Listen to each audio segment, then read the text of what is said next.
It's been a hectic diplomatic week. Negotiations are on at COP27 in Egypt on climate financing and more ambitious targets on reducing fossil fuel consumption. The big warning for world leaders is this: global CO2 emissions are set to increase 1% in 2022 to a record 37.5 billion tons. From Egypt, world leaders, including President Joe Biden and new UK Prime Minister Rishi Sunak, would be heading to Bali for the G20. Among the expected highlights of the G20, a first in-person meeting between President Biden and Chinese President Xi Jinping. Ahead of that crucial bilateral, Biden said that he would want to ask Xi Jinping about the red lines in the US-China relationship. Rising tensions due to the Ukraine-Russia war will be a big focus at the G20, and President Vladimir Putin has decided to skip the summit altogether. Instead, Russian Foreign Minister Sergei Lavrov will be present in Bali. Ukrainian President Zelensky is set to participate, but virtually. Prime Minister Modi is also flying to Bali on the 14th of November and is likely to have bilateral meetings with key world leaders, including Rishi Sunak. On the last day, Indonesia will be handing over the G20 presidency to India. Let's now discuss the economic and political agenda at this year's G20 in Bali. Joining me now to take this forward is Stephanie Segal, Senior Fellow, Economics Program at the Center for Strategic and International Studies in Washington. Also joining us, Roman Kramarchuk, Head of Energy and Policy at S&P Global Commodity. Let me begin with you, Stephanie. Definitely, we're looking at a packed agenda for President Joe Biden. What will be his big pitch at the G20? We have been hearing that he would like to assert U.S. leadership over there. Well, I think that's absolutely right. I think in making the trip to Bali, I think the key thing that he can bring is a message of engagement. I think it's important that he's there engaging, obviously, with G20 countries. You mentioned earlier in the broadcast the meeting that'll take place between President Biden and President Xi, demonstrating that fora such as the G20 are actually opportunities to put, as one advisor to Biden has said, put a floor on that relationship. And I think you need to put a floor on the tensions in order to make progress on some of the biggest challenges the world faces, and principal among them climate, which you also referenced. So I think it's also significant that he's headed there, just recently leaving COP27, and will have climate certainly on top of brain, as I think most leaders will. Right. And we have the COP27 on in Egypt right now, and there will be a lot of takeaways from there, which will be discussed at the G20 as well. Roman, you are joining us from Egypt right now. What is the mood? What is the big message emerging after week one of COP27? And what do you think will be the climate priorities at the G20? I think it's been a very interesting week. I think there are things that we have never heard before spoken actively. Part of that is the idea of loss and damage, which is the idea that the countries that have been responsible for the climate problem until now should be willing to and able to compensate those that are feeling the impacts. That's one big thing. Another thing is that's going to be very relevant for the G20 is finance. Interesting that discussions about reforming the multilateral financial institutions have been on the table here. This is something that can carry over into the G20 as well. It's really the story, the interesting thread between COP and the G20. One of the themes of one of the three main pillars of the G20 is going to be sustainable energy transition. And that can't happen unless there are flows of money that actually can decarbonize the sectors where they are growing the fastest. And that really is in the developing world, that's in Africa, that's in South Asia. Mm. Right. Stephanie, if I can come to you. Today, Janet Yellen was in Delhi and she made a pitch to India about friendshoring, about the need for friendly allies to come together to counter countries like Russia, which are weaponizing trade, weaponizing energy, and also stop over-reliance on China. Do you think that's a priority message that Biden will take to the G20 as well? I think the message of resilience, which is my kind of understanding of how Secretary Yellen and how the whole friendshoring debate has been framed, is one that I think all countries coming out of the pandemic in the last few years, that message of resilience, including in supply chains, is one that resonates, not just here in the US, but I think globally. I would doubt very much that that is going to be the priority for President Biden at the G20 or for Indonesia as this year's president. I think the focus there will be looking at how all G20 countries can actually contribute to solving some of the biggest challenges. And I don't think supply chain security will necessarily be a focus in G20 discussions, but certainly in the bilateral discussions. Right.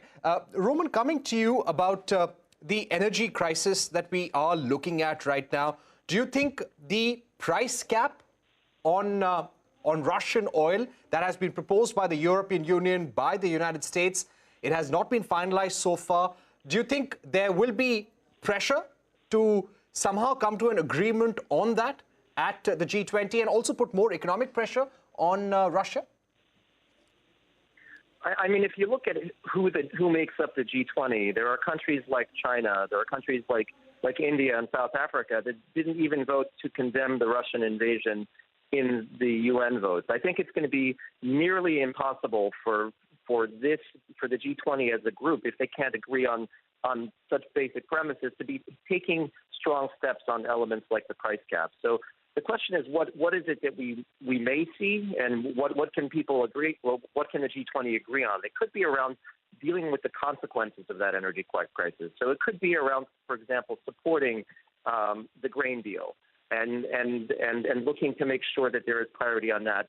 The other types of issues that could be agreed upon are, for example, around usage of nuclear weapons. These are the types of things that the G20 as an entire organization can probably agree on. From our perspective, the ability to agree on something as specific and as targeted as the price cap, when you have key members of the G20 that would not be actively supportive of that, is not something that we see coming out of this sort of agreement. So I think that the interesting thing also is, yes. Right. Stephanie, coming back to President Biden's economic agenda, what are his priorities going to be when he meets world leaders, according to you? Well, I agree very much with Roman's point that the focus will be on issues and areas where there can be kind of common objectives and agreement. I think responding to the food and fuel crisis is certainly an area where there'll be focus. I think on the grain deal you'd mentioned, I think that's an area, in addition, looking at what some of the multilateral institutions have done in the very near term to respond to the crisis. The IMF has created a new facility specifically to respond to food price shocks. And you'd also mentioned kind of looking at what else the multilateral institutions can do and evolving those multilateral institutions. So I think those will be areas where there is kind of mutual interest among the participants there. One other issue that I expect Biden will push is on debt. This is an issue that has been covered in the past in the G20, but there's been a real lack of progress and an increase in the number of countries that are facing debt distress. So I think there will be an effort to see how the G20 can be used to move that debt issue and debt agenda forward. And it's going to be difficult, but I think the more countries that are in need of relief and assistance, the more energy there will be behind trying to find some solution on these debt overhang issues. All right, I'll take final questions now with both our guests. Roman, beginning with you, India assumes the presidency of G20 from the 1st of December.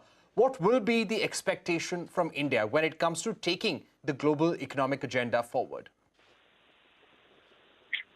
I can start with that, coming off of, I think when we did a list of the 7 key things to look out for in this COP, what will India do and what will India's position be was among the top 7.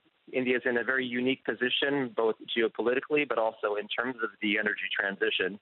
in terms of coal use, in terms of the ability to drive renewables and interest in renewables. I think their position here is going to carry over. It's the point I made earlier that actually finances and the access to finance, the access to developed world contributions to resilience, mitigation, and adaptation, all these things are going to be carried through very specifically at COP, but they're going to be addressed in the G20. And when India is going to have that opportunity, it's certainly there's going to be an energy transition and energy resilience element to things that are going to be critical. I think, you mentioned supply chains earlier, then this is kind of where we see a bit of a fragmentation, but the U.S.'s big Inflation Reduction Act in some ways is reshaping how these relationships will play out. And I think India will have to also deal with the fact that the U.S. will be looking to create that friendshoring.